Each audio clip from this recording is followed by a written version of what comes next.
कथित जमीन घोटाले के आरोपों पर मुख्यमंत्री देवेंद्र फडणवीस ने बड़ा बयान दिया है। फडणवीस ने बताया कि उन्होंने महसूल विभाग और भूमि अभिलेख विभाग से इस पूरे मामले की पूरी जानकारी तुरंत मांगी है।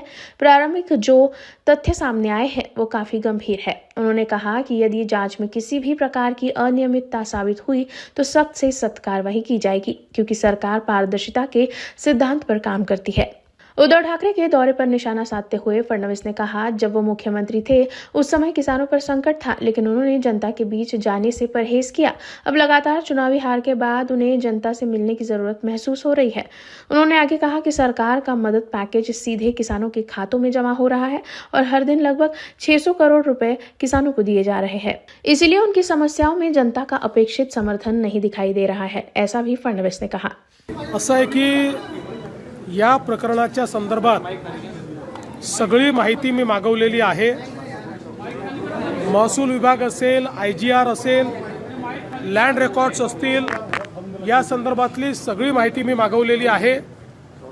या संदर्भातले योग्य ते चौकशीचे आदेश देखील मी दिलेले आहेत आणि ही सगळी माहिती आणि जी काही प्राथमिक चौकशी आहे त्याच्या आधारावर या संदर्भात जी काही तुम्हाला सांगायचं ते मी सांगणार आहे।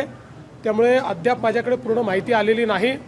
प्रायमा फेसी जे मुद्दे समोर येत आहेत ते मुद्दे गंभीर आहेत, त्याच्यामुळे त्याची योग्य प्रकारची माहिती घेऊनच बोललं पाहिजे। त्या दृष्टीनं मी ही माहिती आज सगळी माझ्याकडे येणार आहे।